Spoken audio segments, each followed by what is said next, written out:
Hi friends, welcome to our channel Janani ಅಡುಗೆ ಮನೆ. ನಾನು ಇವತ್ತು ನಿಮಗೆ ಒಂದು ಒಳ್ಳೆ ರೆಸಿಪಿ ತೊಗೊಂಬಂದಿದ್ದೀನಿ. ರೆಸಿಪಿ ಏನಪ್ಪ ಅಂತ ಅಂದರೆ ಬಟರ್ ಚೆನ್ನ ಮಸಾಲ ಅಂತ ಹೇಳ್ಬಿಟ್ಟು.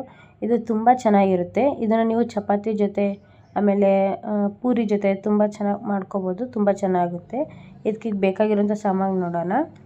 ಚೆನ್ನಾನ ಬೇಯಿಸಿಟ್ಕೊಂಡಿದ್ದೀನಿ, ಒಂದು 3 ವಿಷಲ್ ಹಾಕ್ಸ್ಬಿಟ್ಟು. ಆಮೇಲೆ ಈ ಕಡೆ ಈರುಳ್ಳಿ, ಟೊಮ್ಯಾಟೊ, ಹಸಿಮೆಣಸಿನ್ಕಾಯಿ, ಶುಂಠಿ ಬೆಳ್ಳುಳ್ಳಿ, ಆಮೇಲೆ ಬಟರ್, ಖಾರದ ಪುಡಿ, ಉಪ್ಪು, ಗರಂ ಮಸಾಲ, ಅರಿಶಿನ, ಜೀರಿಗೆ, ಸೋಂಪು, ಈ ಕಡೆ ಸ್ಪೈಸಸ್ ಇಟ್ಕೊಂಡಿದ್ದೀನಿ. ಈಗ ರುಬ್ಕೋಬೇಕು. ರುಬ್ಬೋದಕ್ಕೆ ಅಂತ ಟೊಮ್ಯಾಟೊ,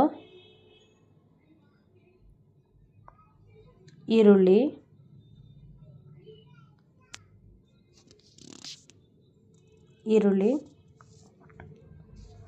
ಆಮೇಲೆ ಶುಂಠಿ ಬೆಳ್ಳುಳ್ಳಿ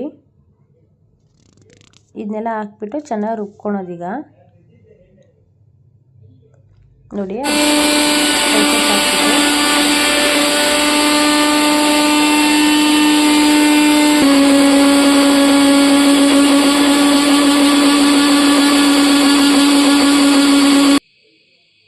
ನೋಡಿ ಈ ಥರ ರುಬ್ಬಿದರೆ ಸಾಕು.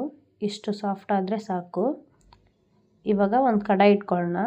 ಅದಕ್ಕೆ ಬಟರ್ ಹಾಕ್ತಾಯಿದ್ದೀನಿ. ನಮ್ಗೆ ಎಷ್ಟು ಬೇಕೋ ಅಷ್ಟು ಬಟರ್ ಹಾಕ್ಕೊಳ್ಳೋಣ. ಬಟರ್ ಇದ್ದಷ್ಟು ಟೇಸ್ಟ್ ಜಾಸ್ತಿ ಇರುತ್ತೆ. ಆಮೇಲೆ ಫುಲ್ ಬಟರ್ ಇಷ್ಟ ಆಗಲ್ಲ ನಮಗೆ ಅಂತ ಅನಿಸಿದವರು ಸ್ವಲ್ಪ ಬೇಕಾದರೆ ಆಯಿಲ್ ಹಾಕ್ಬೋದು. ನಾನು ಇದರಲ್ಲೀಗ ಸ್ವಲ್ಪ ಆಯಿಲ್ ಕೂಡ ಹಾಕ್ತಾಯಿದ್ದೀನಿ. ನೋಡಿ, ಇವಾಗ ಆಯಿಲ್ ಹಾಕ್ತಾಯಿದ್ದೀನಿ ಸ್ವಲ್ಪ.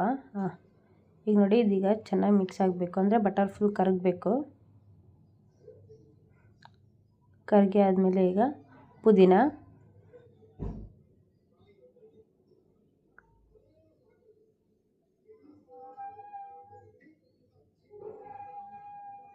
ನೋಡಿ ಈಗ ಚೆನ್ನಾಗಿ ಕಾದಿದೆ ಅಲ್ವಾ.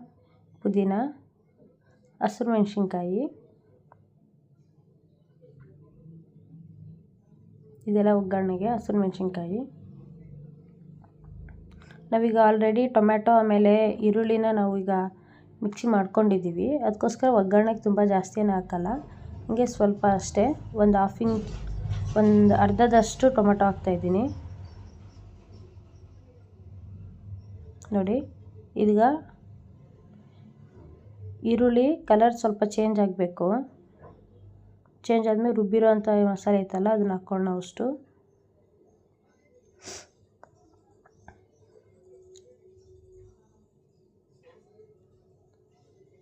ನೋಡಿ, ಇದು ಈ ಥರ ಸ್ವಲ್ಪ ಎಣ್ಣೆ ಬಿಟ್ಕೋತಾ ಇರುತ್ತಲ್ವ, ಅಂದರೆ ಹಸಿ ವಾಸನೆ ಹೋಗಬೇಕು. ರುಬ್ಬಿರೋದು ಶುಂಠಿ ಬೆಳ್ಳುಳ್ಳಿ ಅದೆಲ್ಲ ಹಾಕಿರ್ತೀವಲ್ವ, ಅದು ಸ್ವಲ್ಪ ಹಸಿ ವಾಸನೆ ನೋಡಿ ಈ ಥರ ಕುದೀತಾ ಇರುತ್ತೆ.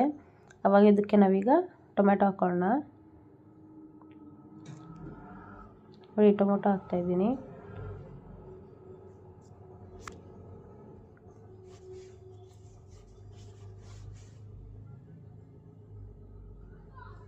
ಹಾಕ್ಬಿಟ್ಟು ಇವಾಗ ಮತ್ತೆ ನೀಟಾಗಿ ಕಲಿಸ್ಬಿಡೋಣ.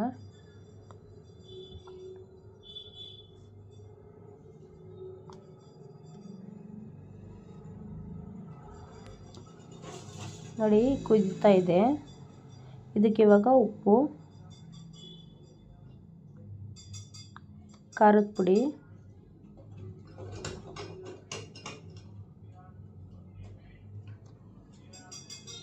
ಅರಿಶಿನ, ಆಮೇಲೆ ಗರಂ ಮಸಾಲ. ಕೆಲವೊಬ್ಬರು ಚೆನ್ನ ಮಸಾಲನೂ ಯೂಸ್ ಮಾಡ್ತಾರೆ, ನಾನು ಗರಂ ಮಸಾಲ ಯೂಸ್ ಮಾಡ್ತಾಯಿದ್ದೀನಿ. ನೋಡಿ, ಈ ಥರ ಎಣ್ಣೆ ಬಿಟ್ಕೋತೆ. ಈಗ ಜೀರಿಗೆ ಹಾಕ್ಕೊಳ್ಳೋಣ.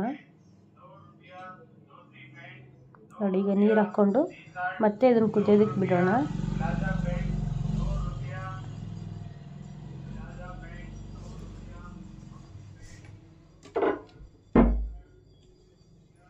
ಮುಚ್ಚಿಟ್ಬಿಡೋಣ. ಈಗ ನೋಡಿ, ಚೆನ್ನಾಗಿ ಕುದಿಯುತ್ತೆ. ಈ ಟೈಮಲ್ಲಿ ಇವಾಗ ನಾವು ಬೇಯಿಸಿಟ್ಕೊಂಡಿದ್ವಲ್ಲ ಚೆನ್ನಾನ, ಆ ಚೆನ್ನ ಹಾಕ್ಕೊಳ್ಳೋಣ. ನೋಡಿ,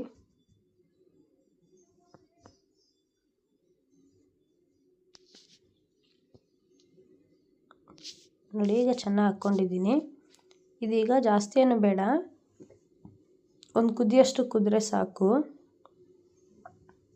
ನೋಡಿ. ಈಗ ಕುದೀತಾ ಇದೆ. ಇದಕ್ಕೀಗ ಮತ್ತೆ ಬಟರ್ ಹಾಕ್ತಾಯಿದ್ದೀನಿ.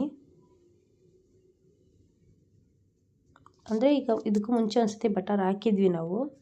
ಮತ್ತೆ ಇವಾಗ ಇದೆಲ್ಲ ರೆಡಿ ಆಗಿದೆ ಅಲ್ವ, ಇವಾಗ ಮತ್ತೆ ಬಟರ್ ಹಾಕ್ತಾಯಿದ್ದೀನಿ. ಬಟರ್ ಹಾಕಿ ಮತ್ತೆ ಒಂದು ಕುದಿ ಚೆನ್ನಾಗಿ ಕುದಿಸಿದ್ರೆ ಆಯಿತು, ಬಟರ್ ಚೆನ್ನ ಮಸಾಲ ರೆಡಿ ಆಗುತ್ತೆ. ಇದು ನಿಮಗೆ ನೀರು ಬೇಕಾದರೆ ನೀರು ಜಾಸ್ತಿ ಮಾಡ್ಕೋಬೋದು, ಅಂದರೆ ಮತ್ತೆ ಗಟ್ಟಿ ಆಗುತ್ತೆ ಇದು.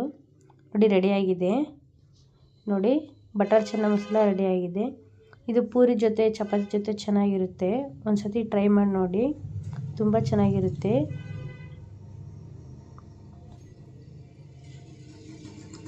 ನಿಮಗೆ ಈ ವಿಡಿಯೋ ಇಷ್ಟ ಆಗಿದ್ದರೆ ಪ್ಲೀಸ್ ಲೈಕ್ ಮಾಡಿ, ಶೇರ್ ಮಾಡಿ ಮತ್ತು ಕಮೆಂಟ್ ಮಾಡಿ.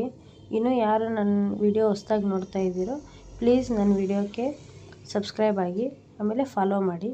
Thank you so much. ಹೊಸ ವಿಡಿಯೋ ಜೊತೆ ಮತ್ತೆ ಸಿಗ್ತಾಯಿದ್ದೀನಿ. ಬಾಯ್.